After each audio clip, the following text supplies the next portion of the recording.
Hello aspirant, welcome to V-necks IAS academy. Recent గా ఉగాది కానుకగా మన ఏపీలో జాబ్ క్యాలెండర్ రిలీజ్ చేయడం జరిగింది. అండ్ అందులో ఏపీఎస్సీ గ్రూప్ 2 లోని 750 పోస్ట్ ని మెన్షన్ చేశారు. సో ఏపీఎస్సీ గ్రూప్ 2 అనేది మనకి two stage examination, stage 1 prelims and stage 2 mains. And stage 1 prelims లోని మనకి టోటల్ గా 150 మార్క్స్ కి 5 సబ్జెక్ట్స్ అయితే ఉంటాయి. అండ్ ఈ 5 సబ్జెక్ట్స్ లోని one of the important subject ఏంటి అంటే Indian history. So Indian history మనకి టోటల్ గా 30 మార్క్స్ కి ఇస్తారు. అండ్ సో ఇండియన్ హిస్టరీలో 30కి 30 రావాలి అంటే మన ప్రిపరేషన్ స్ట్రాటజీ ఎలా ఉండాలి అనేది ఈ వీడియోని డిస్కస్ చేద్దాం. ఇండియన్ హిస్టరీలో మేజర్ గా మనకి 3 పార్ట్స్ అయితే ఉంటాయి. So first part ancient, next medieval, third modern. So ఈ 3 పార్ట్స్ ని మనం ఎలాగ కవర్ చేసుకోవాలి అనేది కూడా డిస్కస్ చేద్దాం. సో ఏపీఎస్సీ గ్రూప్ 2 ఆస్పిరెంట్స్ అందరికీ కూడా ఒక మంచి ఆపర్చునిటీ. సో వీనెక్స్ ఐఏఎస్ అకాడమీలోని కొత్త బ్యాచ్ అనేది April 4, 2026 నుంచి స్టార్ట్ చేయడం జరుగుతుంది. అండ్ ఈ బ్యాచ్ లో మనకి బోత్ ప్రిలిమ్స్ అలాగే మెయిన్స్ కూడా కవర్ చేస్తారు. అండ్ మేజర్ హైలైట్స్ ఏంటి అంటే ఈ కోర్స్ లోని మనకి ఎక్స్పర్ట్ ఫ్యాకల్టీ, ఎక్స్పర్ట్ గైడెన్స్ అనేది ఇస్తారు. అలాగే క్లాసెస్ అనేవి ఆన్లైన్ అలాగే ఆఫ్లైన్ లోనే జరుగుతాయి. అండ్ అలాగే one on one mentorship, so individual personal mentorship అనేది కూడా ప్రొవైడ్ చేయడం జరుగుతుంది. సో ఇండివిజువల్ కేర్ అనేది తీసుకుంటారు ప్రతి ఒక్క స్టూడెంట్ కి కూడా. అలాగే మీకు వచ్చిన డౌట్స్ ని క్లియర్ చేయడం కోసం డౌట్ క్లియరింగ్ సెషన్స్ ఉంటది. అండ్ బెస్ట్ మెటీరియల్ అనేది మీకు ప్రొవైడ్ చేయడం జరుగుతుంది. అలాగే మీకు రెగ్యులర్ గా వీక్లీ టెస్ట్ లో డైలీ టెస్ట్ అవి కండక్ట్ చేస్తూ ఆన్లైన్ టెస్ట్ సిరీస్ ని కూడా ప్రొవైడ్ చేయడం జరుగుతుంది. సో ఈ బ్యాచ్ లోని మీరు ఎన్రోల్ అవ్వాలి అంటే ఇక్కడ కనిపిస్తున్న నెంబర్ 9848053431. సో ఈ నెంబర్ కి కాంటాక్ట్ చేసి ఫర్దర్ డీటెయిల్స్ ని కనుక్కోండి. అండ్ అలాగే ఖచ్చితంగా అండ్ ఈ అవకాశాన్ని అందరూ కూడా యూస్ చేసుకోండి. సో ప్రిపరేషన్ స్టార్ట్ చేసే ముందు ఆ సబ్జెక్ట్ సిలబస్ ఏంటో మనం తెలుసుకోవాలి. సో ఫస్ట్ మనం సిలబస్ ఏంటో తెలుసుకుందాం. సో ఫస్ట్ పార్ట్ వచ్చేసి మనకి ancient history syllabus. So ancient హిస్టరీలో మనకి salient features of Indus valley civilisation, Vedic age, అలాగే emergence of Buddhism and Jainism, Mauryan empire, next Gupta empire. And ఈ ఎంపైర్స్ లోని ఎలాంటి అడ్మినిస్ట్రేషన్ మెకానిజం ఉన్నది, socio economic and religious conditions ఎలా ఉన్నాయి, art and architecture, literature. And last empire వచ్చేసి Harshavardhana empire and వాళ్ళ achievements ఏంటి. సో ఇదంతా కూడా మనకి ఏన్షియంట్ హిస్టరీలో ఇచ్చారు. Next medieval history syllabus. So ఇందులో మనకి Chola administrative system, Delhi sultanate, next Mughal empire, వాళ్ళ administration, socio economic conditions, religious conditions, art and architecture, literature. And దాని తర్వాత భక్తి అండ్ సూఫీ మూమెంట్స్. అలాగే ఇండియాలోని one of the most powerful empire Shivaji and Maratha empire. Next advent of Europeans. So advent of Europeans ఇక్కడ medieval హిస్టరీలో ఇవ్వడం జరిగింది, కానీ మీరు అడ్వెంట్ ఆఫ్ యూరోపియన్స్ ని మీరు మోడర్న్ తోటి లింక్ చేసుకొని చదవండి. సో అప్పుడు మీకు బెటర్ అండర్స్టాండింగ్ అనేది ఉంటుంది. Next syllabus of modern history. So syllabus of modern హిస్టరీలో మనకి 1857 రివోల్ట్ టు ఇక్కడ స్టార్ట్ చేశారు. అండ్ దీనికంటే ముందు మనం అడ్వెంట్ ఆఫ్ యూరోపియన్స్ కూడా ఇక్కడే చదువుకుంటే బెటర్ గా ఉంటుంది. అండ్ ఈ రివోల్ట్ యొక్క ఇంపాక్ట్ ఏంటి, rise and consolidation of British power in India. And వాళ్ళు ఎలాంటి అడ్మినిస్ట్రేషన్ చేంజెస్ తీసుకొచ్చారు, ఎలాంటి సోషల్ చేంజెస్ తీసుకొని వచ్చారు. అండ్ దాని తర్వాత social and religious reform movements in 19th and 20th century. So ఇండియాలోని ఎలాంటి సోషల్ రిఫార్మ్ మూవ్మెంట్స్ ని స్టార్ట్ చేశారు. తర్వాత most important topic Indian national movement. అలాగే ఇండియన్ నేషనల్ మూవ్మెంట్ అనేది ఎన్ని స్టేజెస్ లో జరుగుతుంది, మేజర్ కాంట్రిబ్యూటర్స్ ఎవరు, వాళ్ళు చేసిన మేజర్ కాంట్రిబ్యూషన్స్ ఏంటి, ఇండియాకి ఎలా ఇండిపెండెన్స్ వచ్చింది. అండ్ దాని తర్వాత post independence consolidation and reorganisation in India. So ఇది మనకి ఇచ్చిన ప్రిలిమ్ సిలబస్ అన్నమాట ఇండియన్ హిస్టరీలోని. సో ఇండియన్ హిస్టరీలోని సిలబస్ ఏంటో డిస్కస్ చేశాం కాబట్టి సిలబస్ అంతటిని కూడా ఎలాగ కవర్ చేసుకోవాలి, ఇంపార్టెంట్ టాపిక్స్ ఏంటి, ఏ పార్ట్ తోటి మనం స్టార్ట్ చేస్తే బెటర్ గా ఉంటుంది. సో అది తెలుసుకుందాం. సో ఫస్ట్ ఎప్పుడు కూడా మీరు మీ ప్రిపరేషన్ ని మోడర్న్ హిస్టరీ తోటి స్టార్ట్ చేయండి. ఎందుకు మోడర్న్ హిస్టరీ అంటే మనకి మోడర్న్ హిస్టరీ నుంచి ఎక్కువ నెంబర్ ఆఫ్ క్వశ్చన్స్ అనేవి అడిగే ఛాన్స్ ఉంటుంది. అండ్ దాని తర్వాత ఏన్షియంట్ హిస్టరీని చదవండి మోడర్న్ కంప్లీట్ అయిపోయిన తర్వాత. అండ్ దాని తర్వాత మిడివల్ హిస్టరీ మీద ఫోకస్ చేయండి.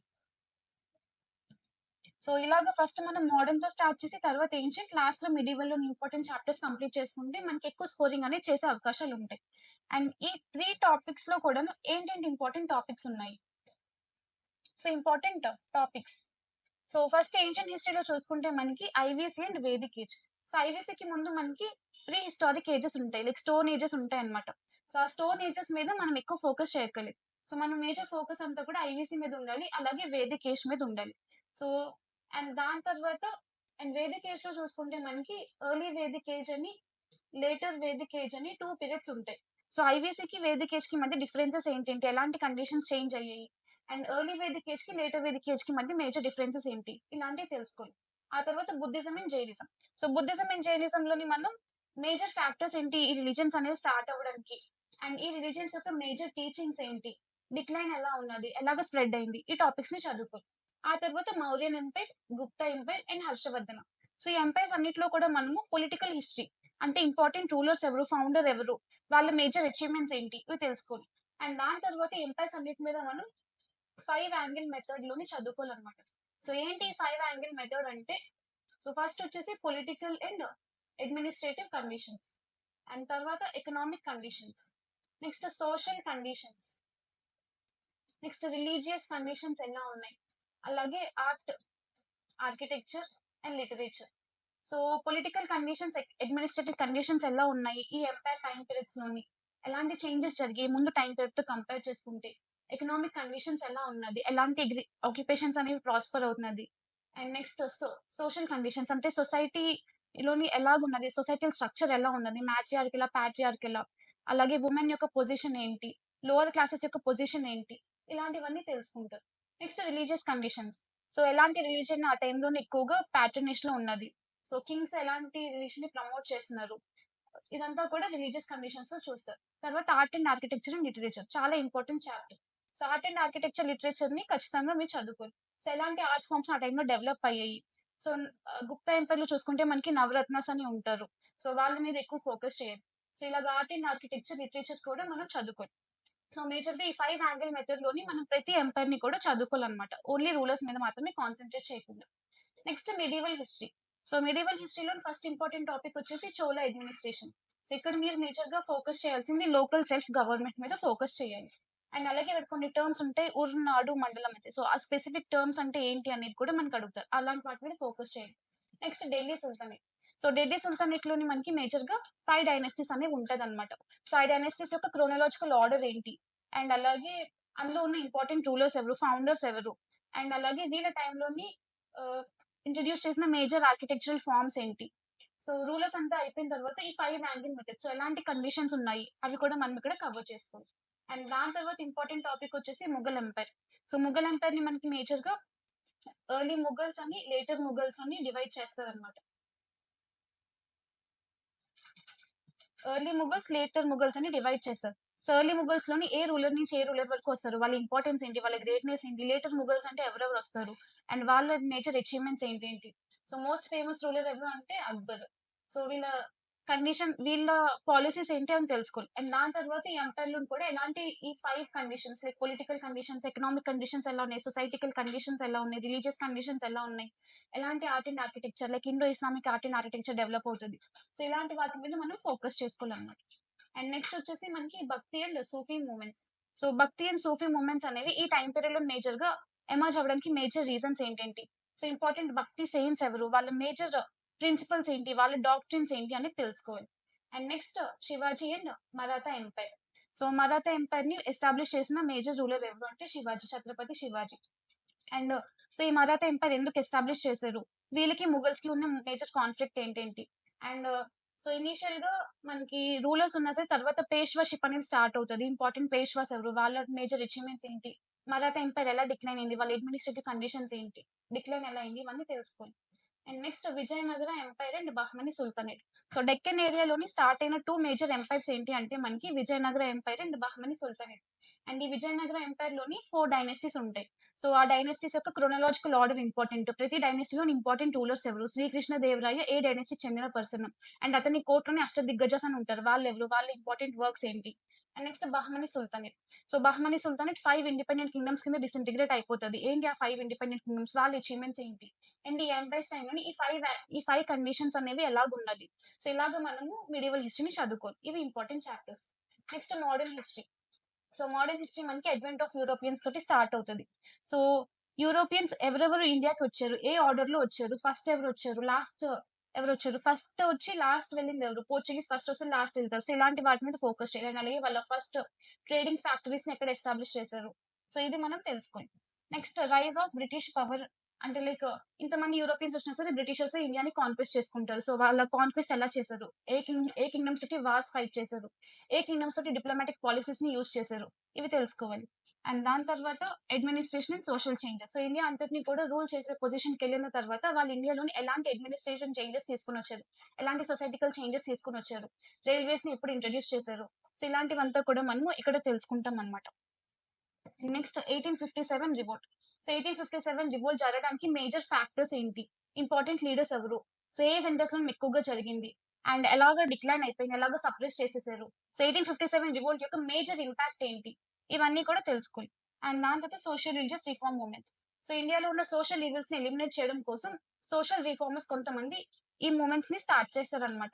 సో, వాళ్ళు ఏ సోషల్ ఈవిల్స్ కోసం ఫైట్ చేశారు? వాళ్ళు ఎస్టాబ్లిష్ చేసిన ఆర్గనైజేషన్స్ ఏంటి? ఇంపార్టెంట్ సోషల్ రిఫార్మర్స్ ఎవరు? ఎలాంటి న్యూస్ పేపర్స్‌ని తీసుకొనొచ్చారు పీపుల్‌లో అవేర్‌నెస్ క్రియేట్ చేయడానికి. అవంతా ఇక్కడ తెలుసుకోవాలి. And next national movement. So, national movement అనేది చాలా ఇంపార్టెంట్ టాపిక్. సో, ఈ నేషనల్ మూవ్‌మెంట్‌లోని మనకు మేజర్‌గా 3 ఫేజెస్ ఉంటాయన్నమాట. 3 ఎరాస్. సో, మోడరేట్ ఎరా, ఎక్స్‌ట్రీమిస్ట్ ఎరా, అలాగే గాంధీయన్ ఎరా. సో, మోడరేట్ ఎరా అంటే ఏంటి? ఎక్స్‌ట్రీమిస్ట్ ఎరా అంటే ఏంటి? గాంధీయన్ ఎరా అంటే ఏంటి? ఇంపార్టెంట్ లీడర్స్ ఎవరు? వాళ్ళ మెథడ్స్ ఏంటి? ఈ టైంలో జరిగిన మేజర్ ఇంపార్టెంట్ మూవ్‌మెంట్స్ ఏంటి? Like Vande Mataram movement, Swadeshi movement, non cooperation movement, civil disobedience movement, quit India movement. So, important movements ఏమేమి జరిగాయి? అందులోని పార్టిసిపేషన్ ఎలా ఉన్నది? ఎవరెవరు పార్టిసిపేట్ చేశారు? అల్టిమేట్‌గా ఇండియాకి ఇండిపెండెన్స్ అనేది ఎలా వచ్చింది? ఇదంతా తెలుసుకోవాలి. అండ్ నెక్స్ట్ ఇండియాకి ఇండిపెండెన్స్ వచ్చిన తర్వాత పోస్ట్ ఇండిపెండెన్స్ కన్సాలిడేషన్. అంటే ప్రిన్స్లీ స్టేట్స్ అంతటిని కూడా ఇంటిగ్రేట్ చేస్తారు ఇండియన్ యూనియన్‌లోకి. అది ఎలాగ జరిగింది? అండ్ అలాగే ఆపరేషన్ విజయ్, ఆపరేషన్ పోలో ఏ స్టేట్‌ని ఇండియాలోకి ఇంటిగ్రేట్ చేయడానికి యూజ్ చేశారు. అండ్ అలాగే మనకి స్టేట్ రీఆర్గనైజేషన్ కమిటీస్ ఇలాంటివి తెలుసుకోవాలి. అండ్ సో, ఇది మేజర్‌గా పార్టిషన్ జరుగుతది. సో, పార్టిషన్ తర్వాత మనకి ప్రిన్స్లీ స్టేట్స్‌ని ఇంటిగ్రేషన్ చేయడము, అలాగే స్టేట్ రీఆర్గనైజేషన్ కమిషన్ ఫార్మ్ చేస్తారు. ఇలాంటివంతా కూడా మనం పోస్ట్ ఇండిపెండెన్స్‌లోనే డిస్కస్ చేస్తామనమాట. సో, ఇవి మనకి మేజర్‌గా మీరు ఫోకస్ చేయాల్సిన చాప్టర్స్ అనమాట. సో, మీ ప్రిపరేషన్‌ని మోడర్న్‌తో స్టార్ట్ చేయండి. తర్వాత ఏన్షియంట్ కవర్ చేయండి. ఏన్షియంట్‌లోని ఇంపార్టెంట్ టాపిక్స్. ఆ తర్వాత మిడియవల్ హిస్టరీలోకి మీరు చదువుకోండి. సో, ఇదంతా కూడా మనకి important topics. Next best resources. So, ఏం చదవాలి? ఎలా చదవాలి? అని తెలిసిన తర్వాత ఎక్కడి నుంచి చదవాలి? ఏ బుక్స్‌ని మనం మేజర్‌గా ఫాలో అవ్వాలి? సో, ఏన్షియంట్ అండ్ మిడియవల్ కోసం మీరు పూనం దలాల్ దహియా బుక్‌ని ఫాలో అవ్వచ్చు. ఆర్ ఎల్స్ మీరు private author books like Abdul Kareem sir book కానీ, తెలుగు మీడియం స్టూడెంట్స్ అయితే సీనయ్య సార్ బుక్ కానీ ఫాలో అవ్వచ్చు. అండ్ మోడర్న్ హిస్టరీ కోసం మీరు బిపిన్ చంద్ర లేదా స్పెక్ట్రమ్ బుక్స్‌ని రిఫర్ చేయొచ్చు.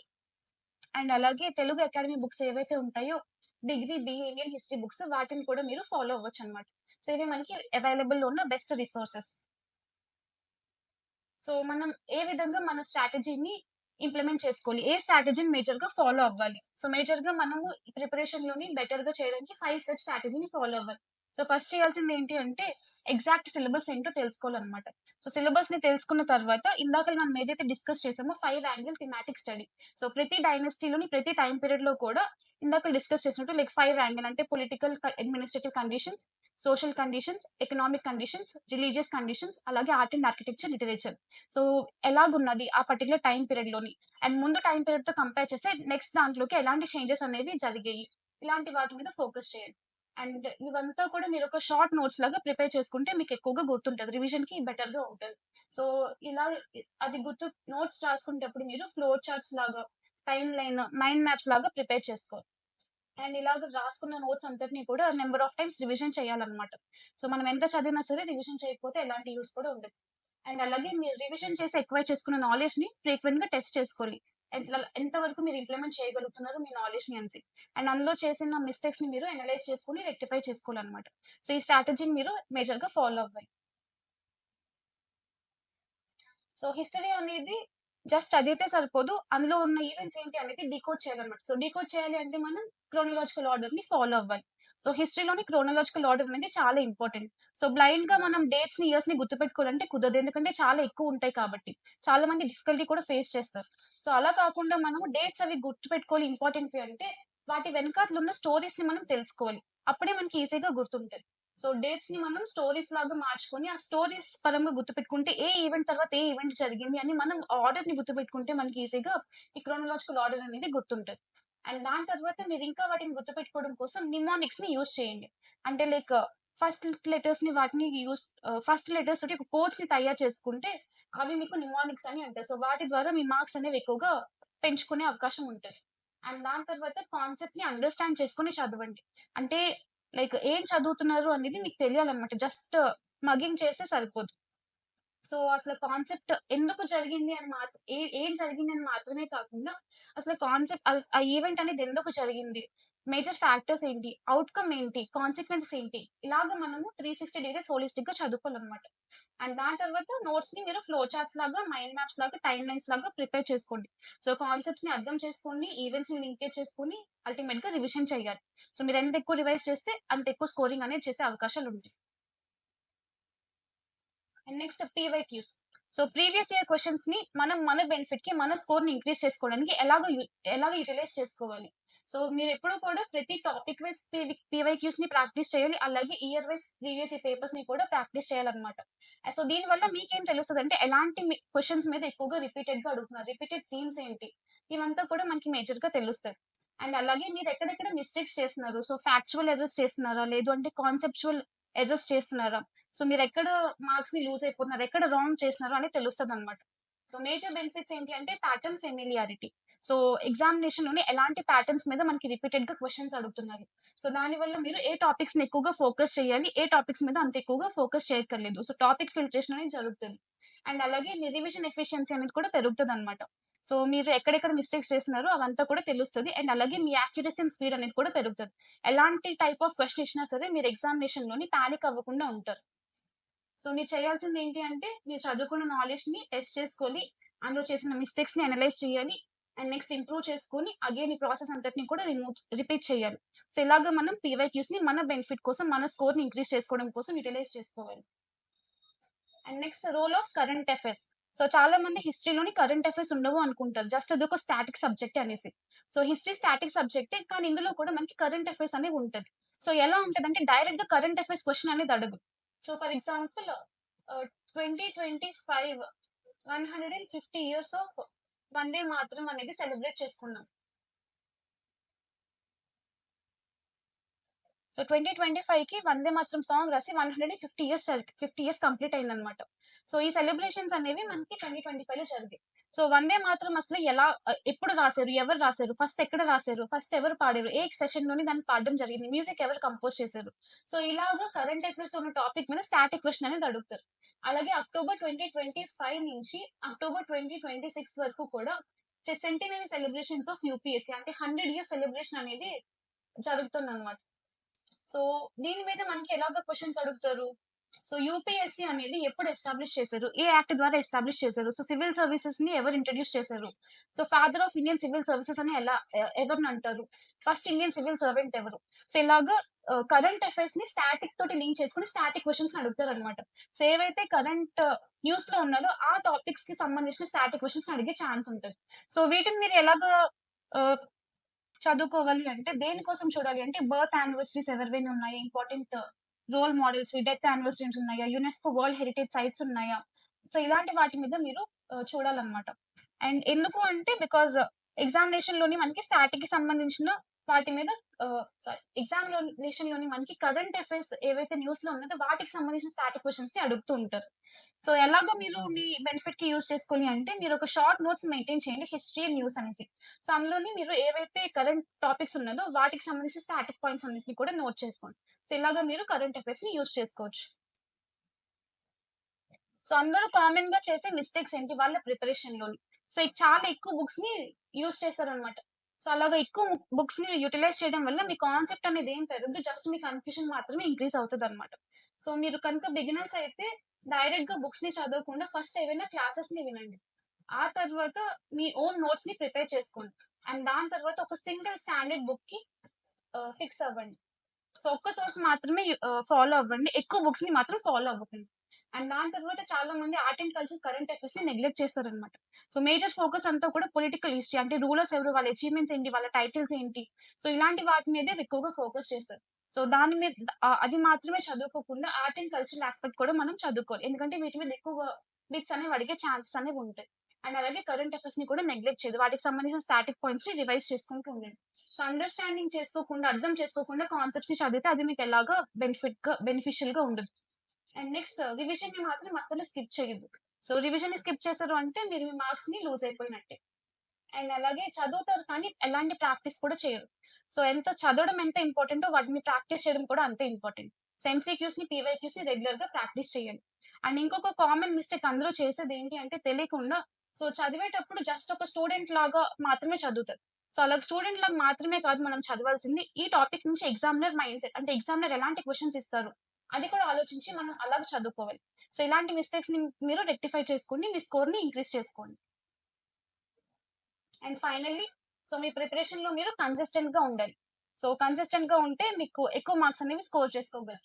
సో కాన్సెప్ట్స్‌ని అండర్‌స్టాండ్ చేసుకోండి, లింక్ చేసుకోండి. అలాగే మీరు ఎక్కువ మార్క్స్‌ని సొంతం చేసుకోండి. అండ్ హిస్టరీ అనేది చాలా స్కోరింగ్ సబ్జెక్ట్. కానీ ఎప్పుడైతే మనం ప్రాపర్‌గా రివిజన్ చేస్తామో. సో ప్రాపర్ రివిజన్ అనేది చాలా ఇంపార్టెంట్ అన్నమాట. ఎన్ని నంబర్ ఆఫ్ టైమ్స్ రివైజ్ చేస్తే మీకు అంత ఎక్కువ స్కోరింగ్ అనేది చేయగలరు. అండ్ రివిజన్ అనేది చేయడం వల్ల మన ర్యాంక్ అనేది ఇంక్రీజ్ అవుతదన్నమాట. సో ఫైనల్‌గా ఇండియన్ హిస్టరీలోని 30కి 30 మార్క్స్ 25+ మార్క్స్ సొంతం చేసుకోవాలి అంటే మీరు మైండ్ మ్యాప్స్‌ని ఫాలో అవ్వాలి. అలాగే 5 యాంగిల్ మెథడ్ అండ్ ప్రీవియస్ పేపర్స్‌ని సాల్వ్ చేయాలి. So mind maps plus 5 angle method plus previous papers solve చేయడం. సో ఇలాగా అబ్బా! సో ఈ ఒక్క పాయింట్ చెప్తాను.